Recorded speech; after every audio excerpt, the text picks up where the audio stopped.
It is week 7 in the National Football League, and it is Thursday. That means it is time for me to make my confidence picks. Let's do it.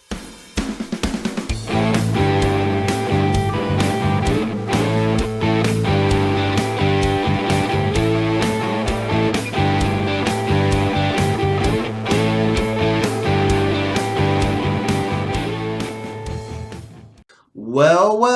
Welcome back to New York Sports WickerMedia. I am Watu-K99. Thank you for taking the time to watch this video. So we're going to make our picks for Week 7 in the NFL. We do this every week. We pick who we think will win every game, and we rate it from most confident. This week, that's going to be a 14-point game because there's 14 games on the schedule, down to 1 point, the game we have the least confidence in. So let's see where we are in the overall standings. Now, last week, not such a good week. We went 7-7. There are a lot of big upsets, but we only went down to the 89% bracket. We were at 89.5 the week prior. I was trying to get up to 90. Still at 89.0, not too bad. And for the season, we are 56-37 with picking these games. So time to have a big week, and let's get right at it. The game I have the most confidence in, my number 14 pick, I'm going to go to the NFC South and pick the Tampa Bay Buccaneers to beat the woebegone Carolina Panthers. The NFC South stinks. It stinks. I don't know how Tampa Bay is only 3-3. I really do. I know they've got some injuries on the team. Oh, actually, I do know. Their head coach is Todd Bowles. I think that might have something to do with it. But I think this is going to be pretty much a cakewalk for them. You still got P.J. Walker as the Panthers quarterback. And this Panthers offense, they rank last in yards per game, third down conversion rate, and big plays. This is a get-right game for Tampa Bay. Carolina is in as much flummox as any team in the league. You know, whether it's firing coaches, trading disgruntled wide receivers. Hi, Elijah Moore. How you doing? Here's the difference. Robbie Anderson wanted out of a bad team. That's the difference. I already said my piece on Elijah Moore and how selfish he is. Let's move on. All right, number 13. Let's take the Dallas Cowboys over the Detroit Lions. Welcome back, Dak Prescott. Where have you been? This is a much-needed start, and guess what? He couldn't ask for a better matchup than this Detroit Lions defense. Oh, my gosh. This Lions defense is allowing 428 yards per game, 34 points per game, both the worst in the league. Dak may start out a little bit sluggish. Maybe this is more of a running attack with Elliott and Pollard. But I think Dallas pulls away early. I don't think it'll be a huge game for Dak, but it'll be good enough. They won't need him to be great because it's the Lions. My number 12 game, give me the New England Patriots over the Chicago Bears. I don't care if the Bears have 10 days rest, 10 weeks rest, 10 months rest. This game will be scary, and I don't care if it's Mac Jones or Bailey Zappi at quarterback. The Patriots defense just keeps getting better and better, and against Justin Fields, Bill Belichick is going to eat him alive. Number 11, give me the Vegas Raiders over the Houston Texans. You got two teams coming off a bye here, but all four of the Raiders' losses have been by 6 points or less, while the Texans' offense, well, they've stunk all year. They've averaged 17 points per game and 5 yards per play. Houston just can't keep up. Number 10, I'm a little hesitant about this, but I'm going to pick the Packers over Washington just because this is not about me having faith in Green Bay bouncing back. It's that I just don't have any confidence in Washington whatsoever. Taylor Heineke is playing quarterback. I like him. He went to ODU, which is not far from where I live. I would like him to do well, but I don't see it happening. Brian Robinson might have a good day on the ground for Washington, but I'm going to say Green Bay pulls away in this game, maybe with a late touchdown, wins by about 9-10 points. Number 9. Okay, now let's take the New York Giants. I'm going to take the Giants for the first time all season to win a game. Yep, I've got them beating Jacksonville. Now the 2-4 Jaguars are favored in this game. A lot of people are saying that the Giants are not sustainable, the way that they keep pulling these games out late. Well, I've been doubting them every week, but this week I am not going to do it. I think their defense has a good game. I think they will do what they need to do. I don't I'm not sold on the Jacksonville offense right now. I don't like how they're de-emphasizing James Robinson at running back. I don't think that's a wise move on their behalf. So I'm not feeling it right now. Give me the Giants to win this game.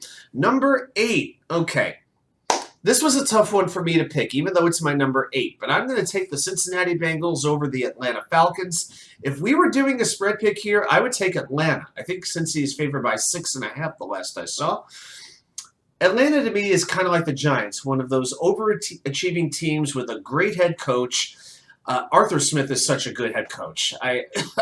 You could kind of see it at Tennessee that he had the potential to be a good head coach, the way that he was coaching Ryan Tannehill to look as good as he was at the time.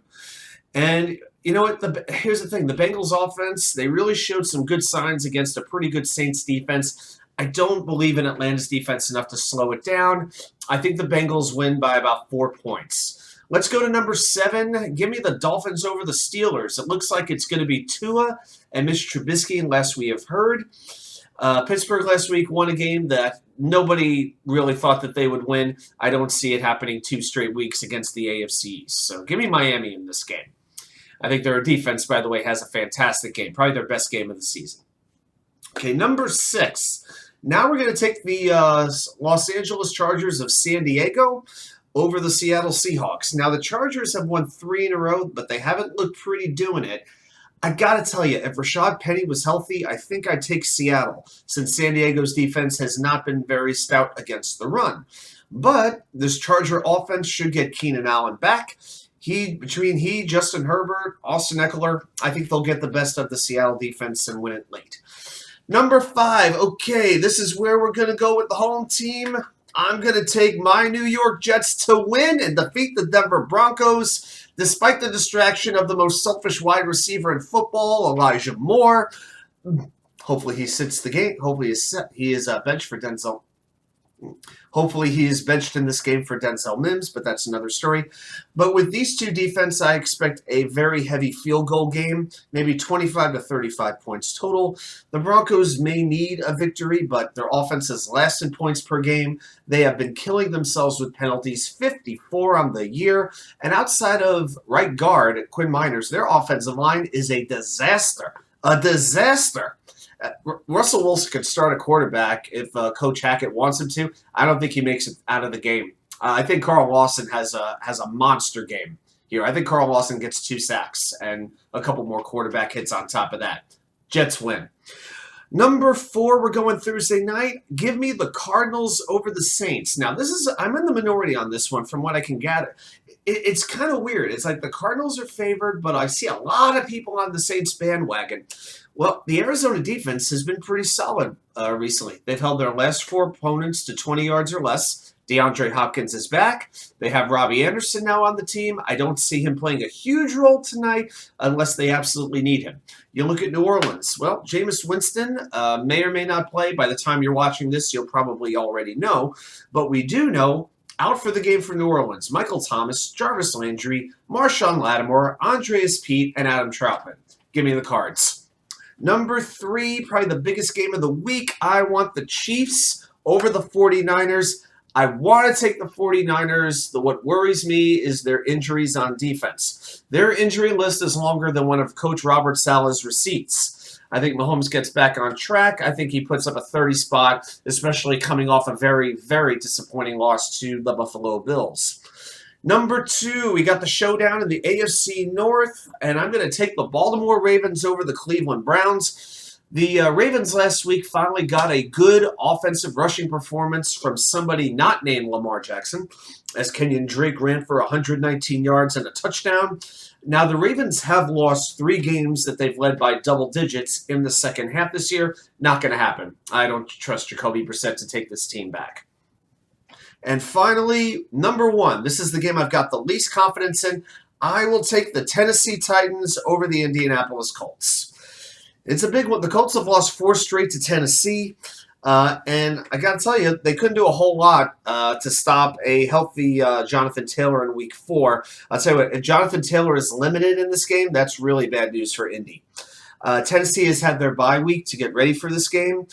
Derrick Henry is supposed to be back for this game. I think he runs over the Indianapolis run defense, which has been very, very poor up to this point.